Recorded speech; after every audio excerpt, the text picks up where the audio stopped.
serving the Republic of the Philippines for more than 75 years. Ito po ang Presidential Broadcast Service. Pakinggan, panoorin, agaran in real time, o balikan sa pag-scroll up and down. Mga balitang dapat malaman, impormasyong tunay at napakikinabangan. Saan ka man sa buong kapuluan. Mababangon sa bagong sigla. Kababayan.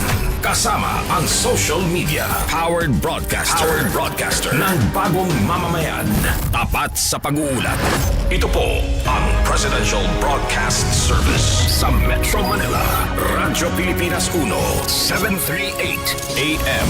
Ang budget natin. Eto na ang kauna-unahang radio program ng Department of Budget and Management. Magpapaliwanag sa mga proseso ng paglalaan at pamamahala ng pondo ng bansa para sa kaalaman ng bawat mamamayan. Bawat tanong sasagutin. Bawat haka-haka lilinawin. Bawat impormasyon detalyadong tatalakayin. Usapang budget natin. Kasama sina DBM Undersecretary Goddess Hope Libiran at R. Vargas. Dito sa Radyo Pilipinas, 738 AM.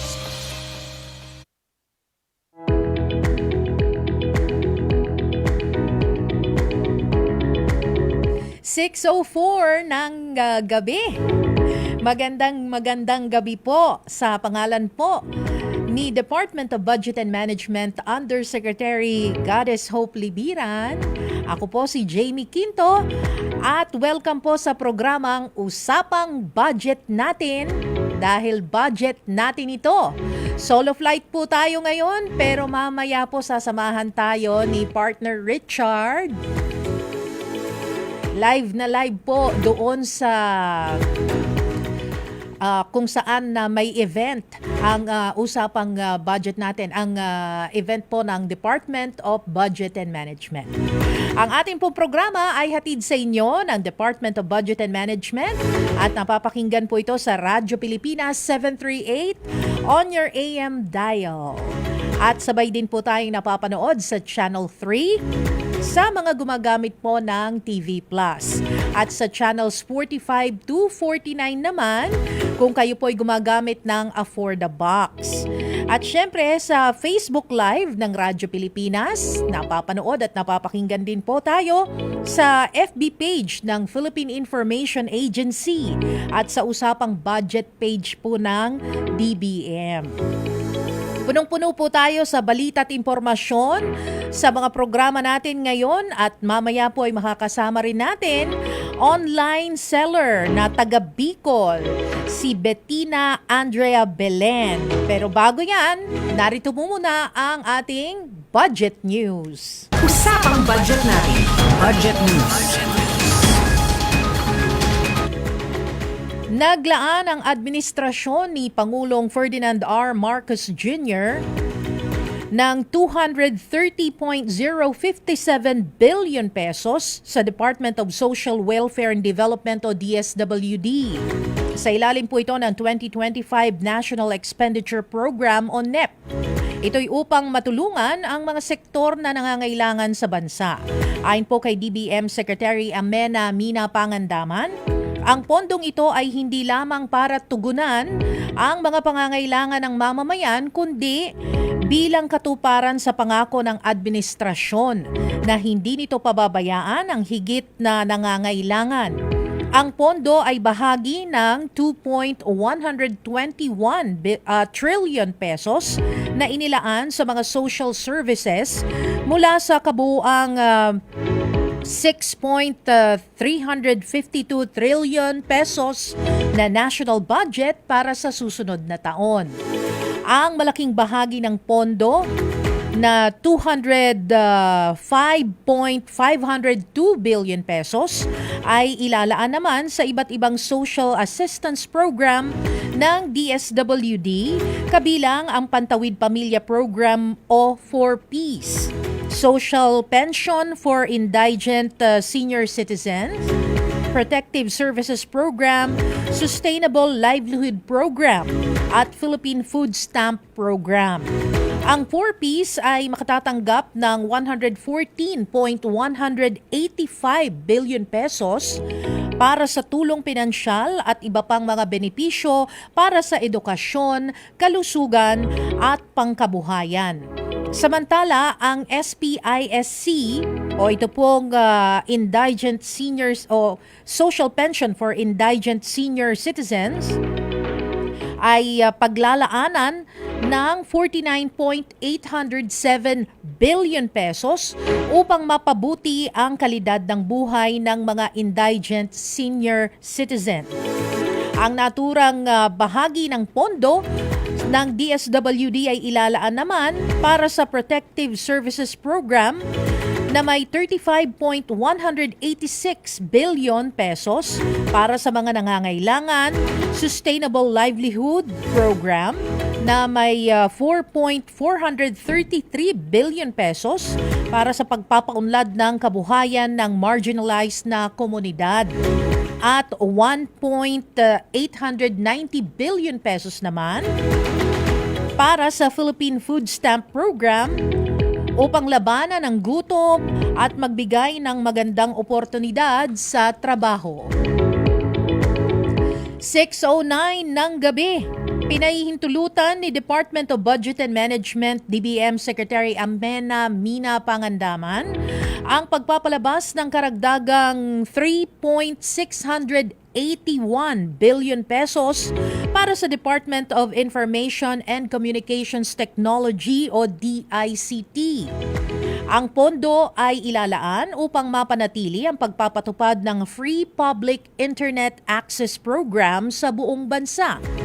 Tinitiyak din ni Secretary Pangandaman na itutuloy ang free Wi-Fi program gamit ang karagdagang pondo sa ilalim ng Calibrated Fiscal Program para makamit ang inclusive at accessible na internet para sa bawat mamamayan saan mang sulok ng Pilipinas. Ang karagdagang pondo ay inaasahang makikinabang sa 13,462 na access point sites sa iba't ibang lokasyon sa bansa. Bahagi ng proyektong ito ay ang pagtatayo at pagpapanatili ng ICT infrastructure tulad ng mga tower, data center at internet connection na layuning mapanatili ang connectivity sa mga pampublikong lugar tulad ng eskwelahan, library, parks at transportation hubs.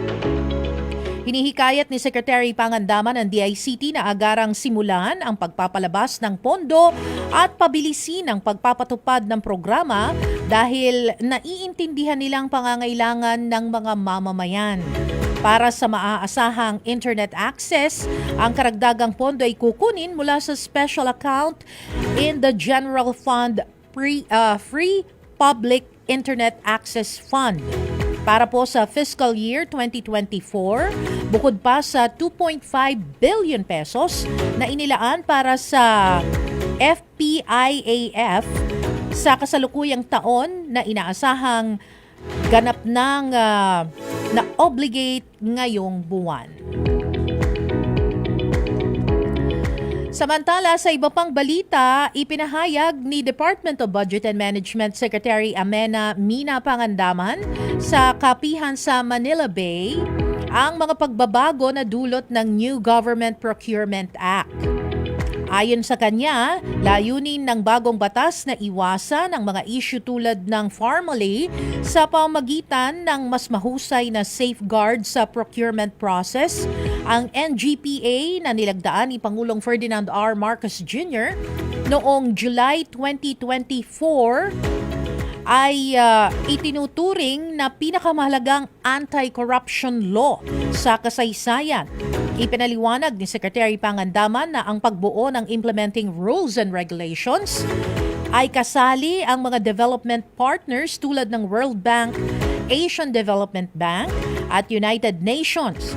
Binigyang diin niya na ang batas ay nagdadala ng mga bagong procurement modalities na nagbibigay din sa kalidad at technical specifications sa halip na presyo lamang. Isinasagawa rin ang digitalization ng procurement system kabilang ang add to cart feature para sa common use supplies. Aasahan din ang pilot implementation ng sistemang ito para sa mga sasakyan ng national government sa taong ito. Dagdag pa niya, ang citizens' participation ay mas pinalakas sa proseso ng procurement sa pamamagitan ng paglahok ng mga kinatawan mula sa private sector at civil society organization. Oras natin, 13 minuto makalipas po ang ika-6 ng gabi. Malugod na tinanggap ni Department of Budget and Management Secretary Amina F. Pangandaman ang pinakabagong Moody's rating na Baa2 na may stable outlook para sa Pilipinas. Habang nagpahayag ng determinasyon na makakamit natin ang A rating. Binigyan din po ni Secretary Pangandaman ang mas pinalakas na pagsusumikap ng pamahalaan na makamit ang A rating mula sa Moody's habang nagpapahayag ng kumpiyansa o tiwala na maaabot ito ng bansa sa ilalim ng administrasyon ni Pangulong Ferdinand R. Marcos Jr. matapos ang 10 taon na pagiging Baa2. Napanatili ang investment grade credit rating na ito sa bansa dahil sa mga reformang isinasagawa para liberalisahin ang ekonomiya, pagsisikap sa fiscal consolidation at matatag na macroeconomic fundamentals. Ito'y sumusuporta sa potensyal na paglago ng medium term sa pamagitan ng pagtataguyod ng isang business-friendly environment at paghikayat ng mga dayuhang pamumuhunan. Ang Baa2 na rating ay nangangahulugang ang Pilipinas ay may katamtamang credit risk, habang ang A naman o A rating ay nangangahulugan ang mga obligasyon ay may mababang credit risk. Ang Moody's ay isa sa mga nangungunang global credit rating agencies na naglalathala ng investor-oriented credit research, pag-aaral ng industriya at risk analysis.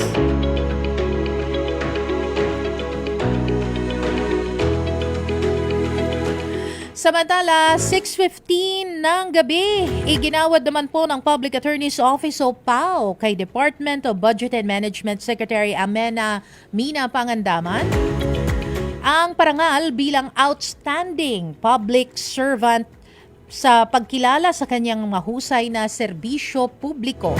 Tinanggap ni DBM Undersecretary Wilford Will L. Wong ang award para kay Secretary Mina noong ika-16 ng Agosto 2024 sa ika-8 Mandatory Continuing Legal Education Accredited National Convention of Public Attorneys na pinangunahan ng Chief Public Attorney Dr. Persida Rueda Acosta ang pagbibigay ng mga parangal.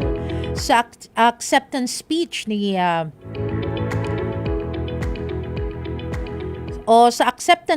ni Secretary Mina Pangandaman na ibinahagi ni Yusek Wong, ang pangalawang award na kanyang natanggap sa PAO ay hindi lamang pagsasalamin sa kanyang sariling trabaho, kung hindi pati na rin sa kolektibong pagsisikap ng maraming dedikado at masisipag na individual sa DBM na araw-araw ay nagsusumikap upang makamit ang Agenda for Prosperity.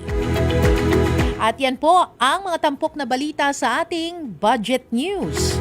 Sa oras po ito, dagdag kaalaman naman para sa ating mga tagapakinig at taga-subaybay, oras na para sa ating Budget 101.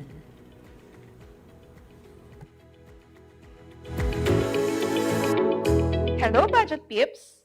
May ipapakilala ko sa inyo ngayong linggo dito sa Budget 101.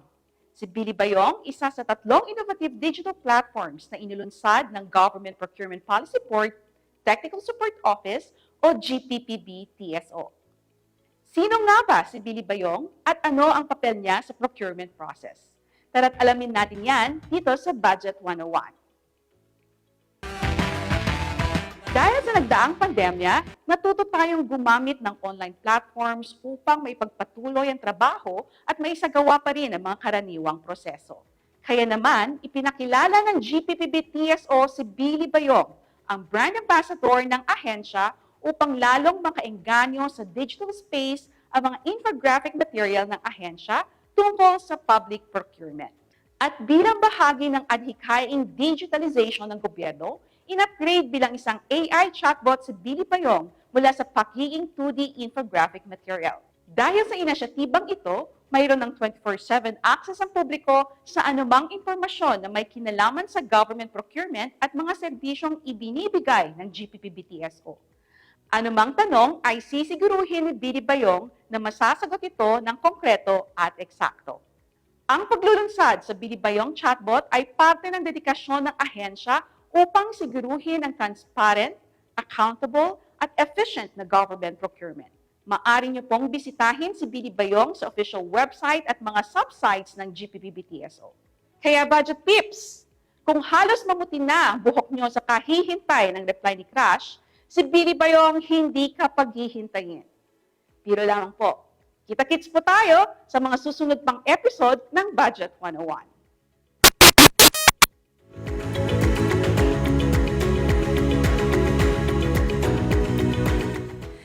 Oras natin, 6:19 ng gabi.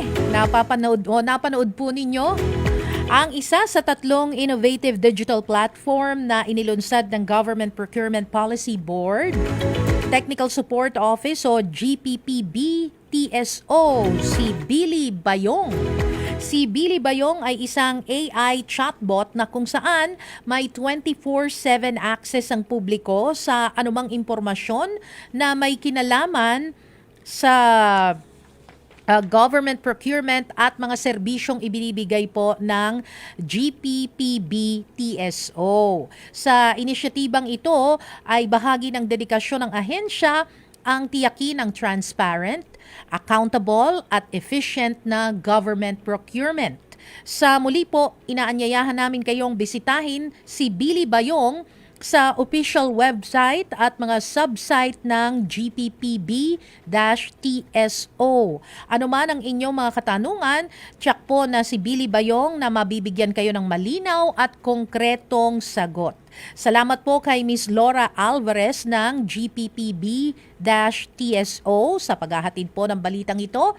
At yan ang bagong kaalaman na hatid po sa atin ng Budget 101 linggo-linggo. At wag po kayong bibitiw, ha? Nakikita ko na. Ayun, oh. Bago natin ipakilala. Bago tayo mag-commercial, pabatiin muna natin. Akala ko kung sinong congressman naman yung nasa Pagpasensyahan niyo na screen. po at ako'y nahuli sa pagsali ngayong gabi sa ating programa. Kami po kasalukuyang nasa Butuan City, sa Mindanao, sa Caraga Region, Wow. kung saan nagsagawa po kami ng iba't ibang aktibidad na pinangunahan po syempre ni DBM Secretary Amena Pangandaman. So muli po, binabati ko po ang lahat. Good evening po, Luzon, Visayas, Mindanao at mga nakatutok online. Ako po si Richard Vargas mula sa Department of Budget and Management. At Jamie, isingit ko na rin since nabanggit mo si Billy Bayong. Ito yung isa sa ikatlong bahagi sa series na ating ginawa patungkol sa mga digital innovations na ginawa ng GPPB-TSO. Kung matatandaan mo, Jamie, 2 weeks ago, sa Budget 101, tinampok natin si Attorney Rowena Ruiz, kung saan kanyang binahagi kung ano itong Procurement Observers Portal. Tapos last week naman itong NGPA microsite. So itong pangatlong innovative project ng GPPB-TSO is itong tinatawag na Billy Bayong. Ano yan? Sabi ni ED Weng, galing yan sa playful use of words na Billy, na pangalan din ng tao, na pwede mo rin sabihin na Billy na katunog ng bili or purchase. Oh, ang galing Oo. Oo. Tapos bayong, because we usually associate a bayong sa pagbibili or whenever we purchase something sa labas, di ba? Oo, So oo. yun po. Ito po yung tatlong bagong innovative projects ng GPPB TSO na inaasahan pong na maghahatid ng mas efficient na serbisyo po para sa ating mga kababayan. Ayan. At syempre, antabayanan din nila, Richard, no, partner, yung susunod na segment natin, yung Budget Talks. At makakasama natin dyan si Ma'am Bettina Andrea Belen. Kaya tutok lamang po, magbabalik ang usapang budget natin, makalipas lamang po ang ilang paalala.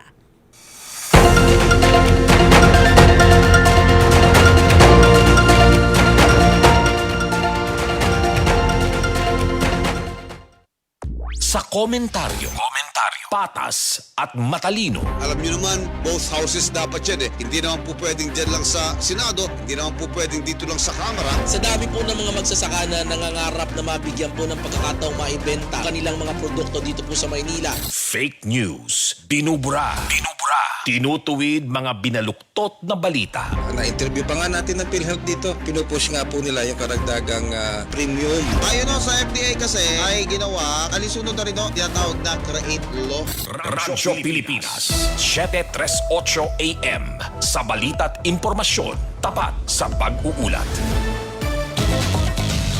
Ha? Ano yun? Isarado mo. Ang alin? Sino ka? Isarado mo ang pinto. Ay! Oh yeah! Don't panic. Isarado mo lang ang pinto ng ref nyo at titigil na ang kakaibang lamig na nararamdaman mo. Para maiwasan ang nakakatakot na bill ng kuryente, siguraduhin nakasara ang pintuan ng inyong mga ref. Mananatiling presko na ang inyong pagkain, hindi ka pa sisigaw sa mahal ng gastusin. Laging tandaan, sa pagkonsumo ng kuryente, you have the power. Energy efficiency starts with you. Para sa karagdagang impormasyon at energy-saving tips, hanapin ang Department of Energy sa Facebook o bisitahin ang doe.gov.ph. This is a public service announcement by the Department of Energy in partnership with the Presidential Communications Office and Radyo Pilipinas. This is a public service announcement. Maging handa sa oras ng sakuna. Para sa iyo at sa iyong pamilya, laging siguruhin. Go Bag ay nakahanda at naglalaman ng mga sumusunod. Ilang pirasong damit, ready-to-eat na pagkain at inuming aabot ng 3 araw. Personal na gamit para sa inyong hygiene. First aid kit kabilang ang alcohol, bandages, gamot sa lagnat, ubo at sipon, pati na rin ang inyong vitamins at maintenance medicines. Maglagay ng pito, flashlight, lighter o posporo. Huwag kalimutan ang mga charger o power bank. At higit sa lahat, isama ang mga importanteng gamit gaya ng inyong mga legal na dokumento, IDs, ATM o passbook, insurance at iba pa. This is a public service announcement. Public service announcement From PBS, Presidential Broadcast Service and Radyo Pilipinas. Kayo po ay nakikinig sa Radyo Pilipinas. Radyo Pilipinas, 7:38 AM.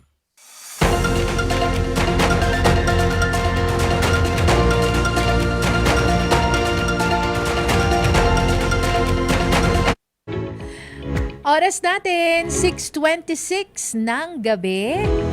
At welcome back sa programang Usapang Budget natin. Kayo po'y nakatutok pa rin sa 738 ang inyong mga talapihitan. Sa pangalan po ni DBM Undersecretary Goddess Hope Libiran, ako po si Jamie Quinto. Tayo po'y napapakinggan at napapanood din sa telebisyon sa pamagitan po ng TV Plus. Kung kayo po ay naka-TV Plus, nasa Channel 3 po tayo. At kung kayo naman po ay may afford a box, nasa Channels 45 to 49 naman po tayo. At sabay din po tayong napapanood sa TV at syempre via Facebook Live ng PIA at sa usapang budget natin Facebook page ng DBM. Kaya i-like at i-share nyo na po. At this point, ayan, Sir Richard mula sa Butuan City. Live from Butuan po, Richard Vargas mula sa Department of Budget and Management. Yan, like lang po sa ating mga pages, social media pages po ng DBM, Usapang Budget natin, Radyo Pilipinas at ng PIA po. Ayan. At this point, dadako na tayo sa ating tampok na Budget Budget Talks. Samang budget natin. Budget Talks. Sa pagkakataon pong ito, makakasama natin ngayon ang Kikay online seller mula sa Camarines Sur. Uy, ang lalayo ng ating ikaw nasa Agusan, Dulo-dulo. 'di ba? Ikaw nasa nasa Butuan, itong ating guest ay nasa Camsur naman, si Ma'am Bettina Andrea Belen. Alamin po natin ang kanyang success story sa pagnenegosyo kasama ang mga budget tips para po sa larangan ng online selling. Ay, gusto ko ito. Tayo po ay mapalad dahil nabigyan tayo ng pagkakataon ni Miss Bettina na may-ari po ng Casa Kikays na kilalang online store ng mga Kikay items na talaga namang patok sa generation ngayon. At kasama na po natin, thank you for joining us sa usapang budget natin, Ma'am Bettina Belen. Magandang gabi po sa inyo. Hello, Ma'am Jamie and Sir Richard. Good evening po. Isang karangalan po ang ma-invite ng Department of Budget and Management at ng Philippine Information Agency ngayong gabing ito. Napaka-catchy ng ng iyong online store name, no? Kikay. Ayan. So I assume Pero alam ko Jamie, Oo. ano yata siya, 'di ba? From Camarines Sur. Oo, Pero Camarines I think Sur. right now you're not in the Philippines, tama ba, Bettina? Yes po, nasa Oo. South Korea po ako as of the moment. Oh, 'di ba? Iba-ibang lokasyon natin ngayon. Ako Long distance ako po. nasa Visayas. Visayas Avenue. Isang Visayas Avenue, isang Mindanao, Oo. at isang Korea. Oh, 'di ba? Anyang sa'yo. Di ba yun yun? Ayun, simulan na natin. Bettina, paano at kailan ka nagsimula bilang isang online seller? Particularly dito paano ka nagsimula dito sa Casa Kikay? At magkano yung naging kapital mo? Ano-ano yung mga Kikay items na binibenta mo online? At saan mo sila kinukuha? Opo, actually po, Sir Richard, si Casa Kikays po nagsimula 2013 pa. Second year college pa lang po ako. Oh. Talagang mahilig po kasi ako sa mga Kikay items and as a matter of fact po, hindi po business ang course na tinatake ko when I was in college. Communication course po talaga ako. And since mahilig po talaga ako sa photography and sa fashion, nagamit ko siya. Ang ginagawa ko po noon is nag-purchase po ako ng mga products na konti lang. Kasi yung capital ko po noon is galing lang sa ipon ko. Meron akong baon, tapos itatabi ko yung iba, iipunin ko. And then yung maiipon ko po doon, bibili ako ng konting products. Tapos since nga po, nag-aaral din po ako ng photography noon. Nagagamit ko yung napapag-aralan ko sa school. Pipicturean ko po yung products para maganda yung presentation sa social media and maging catchy siya sa mga makakakita. And then kapag po na-post ko yung products, ang dami naman po ang bumibili noon kahit hindi pa masyadong uso ang online selling. And Facebook pa lang po noon ang platform at unlike ngayon na meron ng Shopee, may TikTok Live, and etc. So, dun po, yun lang po, mga ipon ko lang na pinicturean mga paninda, mga konti lang, pa konti-konti. And then, hanggang po sa dumami yung customers, and yun, dire-diretso na hanggang 2024. It's been 11 years na po na nag-ooperate ang Casa Kikays. Ay, ang galing. Pero ang galing naman. Pero saan mo kinukuha yung unang mga produkto mo? Kasi syempre, 'di ba? Sabi mo pa onti-onti lang muna, you started by small volumes. So paano mo siya mayroon ka na bang supplier before or randomly ka lang bumibili kung saan man you think may magandang produkto? Meron po ako ng supplier from Taytay. If familiar po kayo, yung mga garments po natin, karamihan galing po sa Taytay, di ba? Oh, yes. So, Taga-Taytay meron po ako. sila noon mga page na pina-follow ko po and then nagsiselect po talaga ako doon yung mga products na sa tingin ko po ay papatok, yung mga base po sa taste ko talaga. And yun lang po ang itinitinda natin sa Casa Kikays. Talagang selection lang siya. Alam mo yung iba ang ginagawa diyan, Richard, nakikipag-tie up sila kasi taga-Taytay ako eh. Kumbaga parang ginagawa nila, nakikipag-tie up sila sa mga patahian, ganon. Sila mismo yung nagdi-design. Tapos exclusive lang 'yon sa kanila. So yun yung mga ibang ginagawa ng mga nagnenegosyo kasi ang ikinabubuhay talaga ng mga taga Taytay Rizal ay RTW. Ayan. So matagal na pala ito, ma'am, no, yung pagsisimula mo ng business online na selling mula nung 2013. So sa panahon na ito na nagbebenta ka, lalo na't hindi naman na masyadong uso sa social media, ano yung naging strategy mo para mapalago yung business mo hanggang sa mga sumandaling ito? Ito po, very cliche to actually. And perhaps nababasa nyo na po ito kahit saan. Ang ano ko lang po talaga is the best business strategy ay good customer feedback. Kasi po, yung mga customer ko, noon po organic talaga ang promotion. Unlike ngayon, meron na pong mga sponsored ads. Unlike ngayon po, marami ng platform na pwedeng gamitin ng mga online sellers natin. Noon po organic. Yung mga magiging friend mo sa Facebook na gamit mo, yun lang po ang marireach mo. So, ang ginagawa ko lang po noon talaga is pinapaganda ko lang po yung serbisyo. Kailangan po makapag-build ka ng relationship talaga with your clients. Kasi yung mga clients mo na yun na ang mag-a-advertise para sa'yo. Sila na po yung nag-promote ng Asa Kikays para sa akin. Dahil nga po, organic po yung promotion natin. Parang word of mouth, no? Yes, word of mouth po. Okay.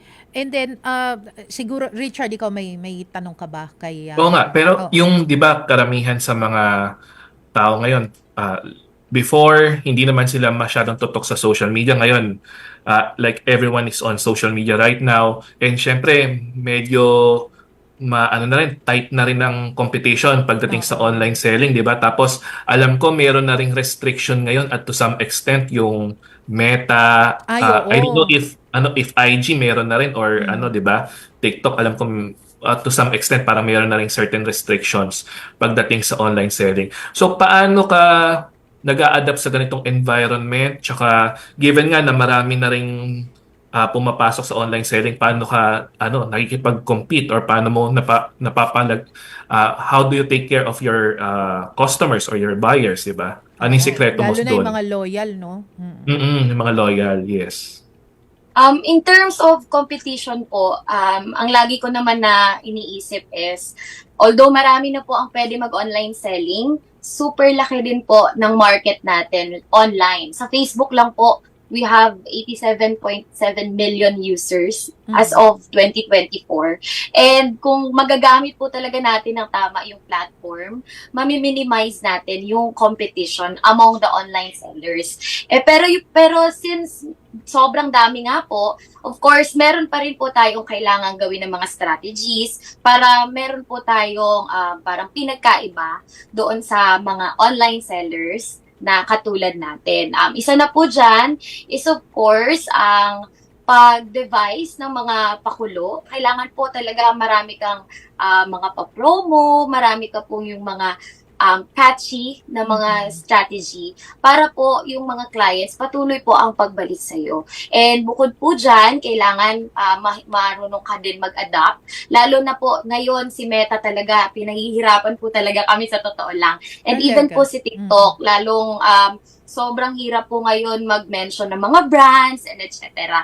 Yung mga ganun naman po na restriction, they were made for a reason. So kami po mga online sellers, kailangan din namin mag-abide. Lalo na libre naman namin nagagamit yung platform. So, ako po ang ginagawa ko para iwasan po yung mga restriction and iwasan po yung mahihirapan po ako mag-sell gamit yung platform. Talagang sinusunod ko siya. And yun din po ang sinasabi ko sa mga kapwa ko online sellers na nahihirapan ngayon dahil nga sa mga restrictions. Talagang gagamitin natin siya sa tamang paraan para hindi tayo pahirapan din ng social ng platform. Oo. Ayan. Alam mo, Richard, humahanga ako dito sa guest natin kasi ang bata-bata pa niya, no? At matanong ko lang, no, maliban sa pagiging isang online seller, meron ka pa ba, ma'am, na ibang pinagkakaabalahan? Ayan. At kung meron, paano mo nababalanse, no? Yung schedule mo sa pagla-live selling at yung iba pang mga schedule mo. Paano mo nababudget yung oras mo? Opo. Ma'am, as a matter of fact po, ay government employee din po ako. Currently po, employed po ako as information officer ng Department of Agriculture Region 5. And in terms of managing po yung oras, I read somewhere nga na your 9 to 5 can pay your bills, but your 5 to 9 can build your dreams. Yun po laging ginagawa ko. Talagang hindi po ako, bihira po ako gumimik. Mahilig po talaga ako magtinda. Kasi nga, college pa lang nga po ako, nag-aaral pa lang po ako. Talagang hilig ko po talaga ang business eh. And when you're passionate naman po about something, di ba, hindi ka po napapagod. Kaya po ako, imbes na i-devote ko po sa ibang bagay, yung 5 to 9 po after ng office hours, i-devote ko na lang po siya sa pagbe-business po. Yun nga, yung parang may sinasabi, Jamie, that, di ba, how you maximize your time defines you as a person, di ba? So kung kung resourceful ka, you maximize your time, you become more productive. May patutunguhan yung mga efforts mong ganun eh. Pero ito, masingit ko lang before ko ibigay kay Jamie yung floor. Bettina, yung mayroon bang sikreto dito sa pagla-live selling? I mean, dapat ba everyday? Sinasabi mo kasi, 'di ba, 5 to 9 mo, yun na yung passion mo, 'di ba? So dapat ba ang pagla-live sell mo should be done everyday, or meron na specific time or meron na specific na araw? Paano ba yung diyan? Strategy diyan? Ito po ang strategy ko po talaga is kailangan mag-stick ka sa schedule mo. Hindi yung bigla ka lang susulpot na naka-live ka na. Kunwari, you are live palagi ng 6 to 8 p.m. Siyempre po, yung mga clients mo nag-expect, maghuhugas na ako ng plato, magla-live na to si Casa Kikays, ganon. Dapat naka-schedule ka. Hindi po yung bigla-bigla ka na lang na makikita nila, live na naman pala siya. And kailangan po may pahinga, may break, para namimiss ka nila. Kasi po kung araw-araw ka nagla-live, magsasawa din po yung mga parang mawawala yung excitement nila pag nakikita ka na nila online. Kasi po kapag araw-araw, sasabi, okay lang yan, bukas live ulit yan. Kailangan meron kang interval, and kailangan nakastick ka talaga. Kung prime time talaga yung schedule mo ng pagla-live, doon ka mag-live. Para tumatatak talaga siya sa utak ng mga clients mo and followers mo. Oo, kumbaga parang pag nakasubscribe sila, meron silang reminder, gantong oras, magla-live na si Madam, ganyan. Para may aabangan sila. Oo. Kakalendaryo na nila yan. Tama. Diba? Oo. So this time naman, alamin natin yung mahalagang tamang paghawak ng budget. Ito na, pagdating sa business. So paano mo minamanage yung budget sa business mo? Kung meron ka bang mga specific na budgeting tips na pwedeng maibahagi sa mga nanonood sa atin? In terms po of budgeting the business, ako po ang lagi ko po talagang ginagawa is before po ako mag-invest ng malaking halaga or maglagay ng malaking budget sa isang produkto na ititinda ko, I always conduct market study first. Kailangan po pag-aralan mo muna, bebenta ba to o hindi? Kasi po kapag nag-invest ka kaagad ng malaki, yung ipon mo, yung capital mo, pwedeng maubos kaagad. Kailangan po, kung meron kang produkto. For example po, kasi po since Kikay items po ang tinitinda ko, hindi lang po damit, hindi lang po bag, hindi lang po sapatos.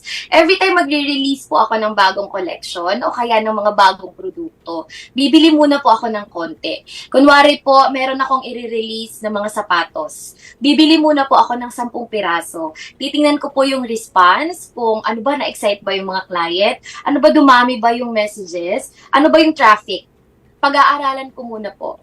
And then from there, saka po ako bibili. Kapag nakita ko maganda yung response, bibili na ako ng marami. Doon na ako magsa-strategize kung paano ko mapapaubos yung marami na yon. Kasi alam ko po na nung konti pa lang yung stock ko, marami na ang kumagat. So, pwedeng marami pa rin ang kakagat kahit marami na ang stock na bilhin ko. Hindi po pwede na risk ka agad, malaking risk ka agad, susuntok mo kaagad yung lahat ng meron ka, pag-aaralan mo pa rin. Hindi po ako graduate ng business course. Lahat po ng mga sinishare ko po ay base lang po sa experience ko sa 11 years ko na pagnenegosyo. Ganun po talaga, hindi ka po magi-invest kaagad-agad. Pag-aralan mo po ng maigi. Ayun, ang galing. Oh, baka Richard, may mga katanungan ka pa. So ano yun? Parang 11 years, kamangha-manga, isang dekada, mahigit isang dekada siyang nasa online selling. And yet, patuloy yung kanyang pag-evolve, yung pag-aaral, yung yung learning niya pagdating sa online selling. And syempre, in business in general. So, baka meron kang gustong ibigay na payo sa mga gustong magsimula ng kanilang online business. Go ahead, Bettina. Meron po akong 2 advice sa inyo, sa mga nanonood po at sa mga makakanood po nito na gusto rin po magsimula ng kanilang online selling journey. Number 1 po is stick to your core. Dapat po alam mo kung saan ka magaling. Mas maganda po kung saan ka mahilig. Hindi po pwede yung gagaya ka lang ng gagaya sa tinda ng iba. Kunwari, si ganito nagtinda ng bag, kailangan may tinda rin akong bag. Hindi po ganon. Kailangan po kung ano talaga yung ima-market mo, galing mismo sa puso mo. Hindi po pwede na basta-basta ka lang magtitinda. Kasi nararamdaman po yan ng clients Kung ikaw po, alam mo ba yung tinitinda mo? Familiar ka ba talaga dyan sa minamarket mong product? O gusto mo lang kaming punan ng pera? O gusto mo lang talaga makabenta sa amin? And number 2 po, your discipline should outweigh your motivation. Hindi po pwede na kapag sa araw, kasi po sa online, unlike po kapag may physical store po tayo, meron pong walk-in, anytime pwede silang bumili. Kapag online selling po, kapag wala kang post ngayong araw, kapag hindi ka po nag-live selling ngayong araw, pwedeng wala kang benta. Kailangan po kailangan disiplinado ka. Motivated ka man o hindi, disiplinado ka, magtinda ka. Para po tuloy-tuloy. Kasi po pag nawala ka, sa online po, yan po ang critical. Kailangan lagi kang nasa algorithm. Kapag nawala ka dyan, pag nakalimutan ka na ng clients mo, ang dami pong pwedeng ibang i-follow. Kaya kailangan disiplinado ka. Hindi araw-araw motivated ka, pero kailangan araw-araw disiplinado ka. Galing. So, very nice takeaway, no? Oo, kailangan disiplinado ka, tsaka dapat you're evolving, dapat natututo ka. Tsaka dapat nandun din yung presence mo every time sa para malaman mo kung ano na yung mga bago, 'di ba? Oo. At nakita natin na talagang pinag-aaralan niya yung kanyang negosyo, no? Tama yung sinabi niya na may mga thinking ang buyer na teka muna, ito ba ay talagang gusto lang magbenta, gusto kaming kuhanan ng pera, mga ganun, 'di ba? Tama yung yung point mo na yon. Anyway, Ma'am Bettina, baka meron ka pa po gustong i-shout out o kaya naman po batiin, no? Go ahead po. Hello po. Binabati ko po lahat ng mga customer ko kasi shinare ko rin po ito sa page ko. Baka po meron dyan mga customer ko na nanonood. Hello po sa inyong lahat. Kayo po ang rason kung bakit po nandito tayo ngayon. Na-interview na po tayo ng Radyo Pilipinas. And of course, si mama ko po na nanonood dyan sa Pilipinas kasi nandito po ako sa Korea ngayon. Hello ma! Sana I made you proud tonight. Yun po. Thank you so much po. Thank you. And promote mo na rin Bettina, saan ka ba nila makikita online? Ano bang page mo? Yan. Saang pages ka makikita sa social media? Go ahead. Ayan, sa lahat po ng nanonood, ang Casa Kikays po ay merong Facebook page. Pwede nyo po kaming i-message anytime. Meron po dyan sa inyong mga admin na magre-reply kahit po ako ay nasa Lakwatsa ngayon dito sa Korea. Also, meron din po kaming TikTok account. Casa Kikays din po ang pangalan. Kung naghahanap po kayo ng mga gusto ninyong paninda, nagsusupply din po kami ng mga bulto ng ukay at mga brand new na items katulad ng mga Shein, Lovito at yung mga uso po ngayon. Nagsusupply din po kami ng mga ganong bulto. So, wag po kayong matakot magsimula ng negosyo ninyo. Pwede nyo kaming i-message para matulungan namin kayo. Ayan. Okay. Yan. Maraming salamat, Miss Bettina Belen, sa pagbabahagi ng iyong oras at karanasan sa ating mga nakasubaybay ngayong gabi. Maraming salamat, Bettina. Thank you din po. Thank you po. Maraming salamat and good evening sa iyo. 6:48 na po ang ating oras. Samantala, tayo po ay nakipagkwentuhan sa ating co-host, no? Ang ating partner mula po dyan sa Butuan. Oo, nasan si Richard? Ngayong gabi, nasa Butuan siya at magbibigay po siya ng update sa kaganapang dinaluhan ni Secretary Mina Pangandaman. Richard? Oo. Ayan. Sige, babalikan natin si Richard. Huwag po kayong bibitiw. Magbabalik pa po ang programang Usapang Budget natin. Ang oras natin, 6:48 ng gabi.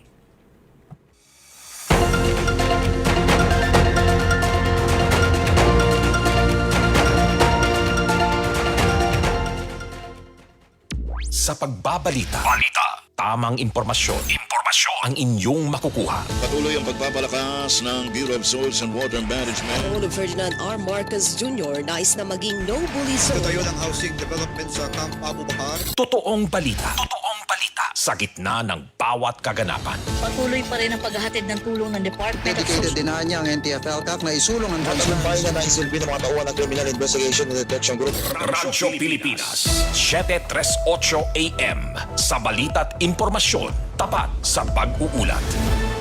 Delivery! Maria Jose? Akin yan? Ang laki ng box! Surprise! Eh, ba't ka nasa loob ng box? Basta para sa'yo, gagawin ko all! Tulad ng Pag-ibig Fund Multi-Purpose Loan. Pwede pang negosyo, tuition, personal needs, at iba pa. Up to 80% ng hulog mo ang pwedeng i-loan. No processing fee at fast approval pa. Kaya, Apply na ng Pag-ibig Fund MPL via Virtual Pag-ibig! Pag-ibig Fund, solid ka ban! Kayo po ay nakikinig sa Radyo Pilipinas. Radyo Pilipinas, 7:38 AM.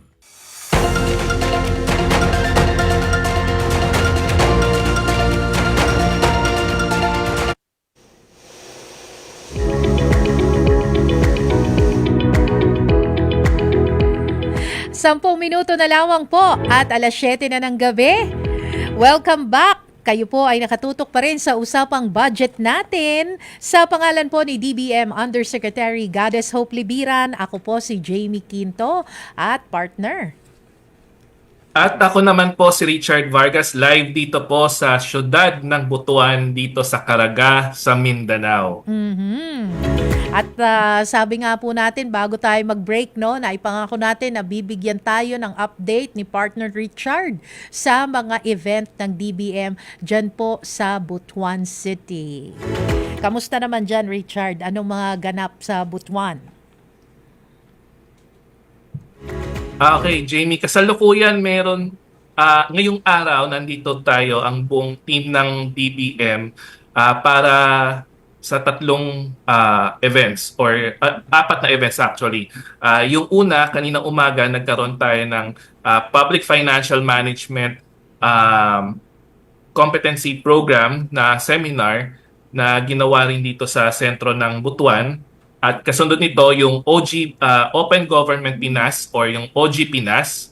Then si Secretary Mina po ay bumisita din sa regional office ng DBM dito sa Butuan. At lastly, nagkaroon din po siya ng meeting kasama po ang ilang sa mga local leaders para po dito sa Joint Regional Task Force to End Local Communist Armed Conflict, kung saan po isa siya sa mga chair dito po sa region sa Caraga.